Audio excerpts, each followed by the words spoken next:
AI for educators book সামারির chapter 6। এমন একটা বিশ্বে ছাত্রছাত্রীদের আসলে কি দরকার হবে যেখানে এআই খুব দ্রুত শিখছে। ভবিষ্যৎ কোনো একটা নির্দিষ্ট রাস্তা নয়, এটা অনেকগুলো সম্ভাব্য রাস্তা। চাকরি বদলায়, টুলস বদলায়, স্কিল বদলায়, এটা ইতিমধ্যেই ঘটছে। কিছু বছর আগে কোডিংয়ের ওপর খুব জোর দেওয়া হতো, এখন কিছু রুটিন কোডিংয়ের কাজ এআই করে দিচ্ছে। তাই একটা নির্দিষ্ট কেরিয়ারের ধারণাটা ভেঙে যাচ্ছে। আমাদের ছাত্রছাত্রীদের শিখতে শেখানো উচিত, আর শিখে চলা তা বজায় রাখতে শেখানো উচিত। তাদের মানিয়ে নিতে শেখানো উচিত, তাদের ভালো প্রশ্ন করতে শেখানো উচিত। কোনো একটা নির্দিষ্ট স্কিল অনুমান করার চেয়ে এটা অনেক বেশি কাজের। তারা যে চাকরিগুলো করবে সেগুলো হয়তো আজ নেই, তারা যে টুলসগুলো ব্যবহার করবে সেগুলো খুব দ্রুত বদলে যাবে। বেশিরভাগ মানুষই প্রতিদিন এআই টুলস ব্যবহার করবে। একজন মার্কেটিং প্রফেশনাল হয়তো ট্রেন্ড খুঁজে বের করার জন্য এআইকে বলবে। একজন ডাক্তার হয়তো ডায়াগনোসিসে সাহায্যের জন্য এআইকে বলবে। ছাত্রছাত্রীদের প্রম্পট ইঞ্জিনিয়ারিং শেখা উচিত। এর মানে হলো পরিষ্কার প্রম্পট দিতে শেখা।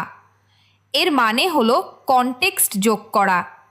এর মানে হলো ধাপে ধাপে প্রশ্নগুলোকে আরও ভালো করা। উদাহরণস্বরূপ, গ্লোবাল ওয়ার্মিং ব্যাখ্যা করো দিয়ে শুরু করুন, তারপর এটাকে আরও শার্প করুন। চেষ্টা করুন কার্বন নির্গমন কমানোর জন্য কার্বন প্রাইসিং আর রিনিউয়েবল সাবসিডির মধ্যে তুলনা করো। এই পরের ধাপটা আরও ভালো উত্তর এনে দেয়। কিন্তু এআই মিথ্যে বলতে পারে বা ভুল হতে পারে। এটা খুব আত্মবিশ্বাসের সাথে কথা বলতে পারে, কিন্তু তারপরেও ফ্যাক্টস ভুল বলতে পারে। ছাত্রছাত্রীদের অবশ্যই উত্তরগুলো চেক করতে হবে।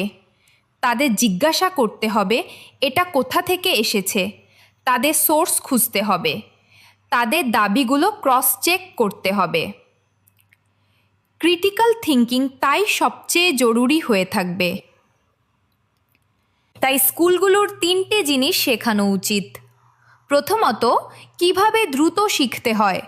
দ্বিতীয়ত, কিভাবে এআই এর সাথে পরিষ্কারভাবে কথা বলতে হয়, অর্থাৎ প্রম্পট ইঞ্জিনিয়ারিং।